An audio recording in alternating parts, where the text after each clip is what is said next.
நம்மளுடைய வேட்பாளர்கள் எல்லாருமே ரொம்ப சாதாரணமான குடும்பத்திலிருந்து வந்திருக்கிறாங்க.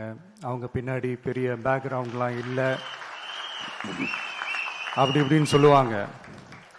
நான் அவங்க எல்லாருக்கும் ஒன்று சொல்கிறேன். ஒரு எம்எல்ஏனா எப்படி இருக்கணும்னு நான் சொல்கிறேன். ஒரு எம்எல்ஏன்றது சும்மா அனுபவத்தை வச்சுக்கிட்டு கொள்ளை அடிக்கிறவங்களாலாம் இருக்கக்கூடாது. சும்மா அனுபவத்தை வச்சுக்கிட்டு சட்ட விரோதமா கல்குவாரியில ஈடுபடுறவங்களாலாம் இருக்கக்கூடாது. சும்மா அனுபவத்தை வச்சுக்கிட்டு கேள்வி கேட்கிற பிரஸ் ரிப்போர்ட்டர்ஸா தாறுமாறா தாக்குறவங்களாலாம் இருக்கக்கூடாது.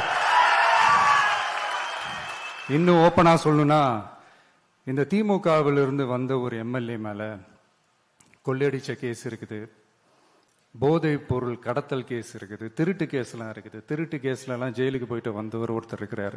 நீங்க கூட யோசிக்கலாம், அவர் யாரு அப்படின்னு நீங்க யோசிக்கலாம். அந்த எம்எல்ஏ யாருன்னு உங்களுக்கு யோசிக்க தோணும். இன்னொரு க்ளூ வேணா நான் தரேன்.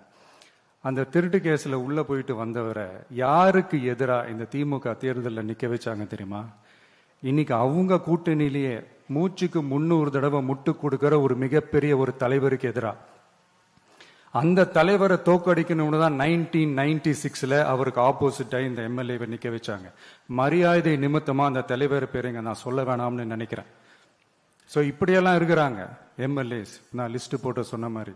ஆனா எம்எல்ஏஸ்னா சும்மா இல்லை, ஒரு தொகுதிக்கான அந்த மக்களுக்கான எல்லை காப்பாளர்கள். அப்படி இருக்கணும். களத்துல மக்களோட மக்களா நிக்கிற மாதிரி ஆளுங்களை தான் நான் செலக்ட் பண்ணியிருக்கிறேன்.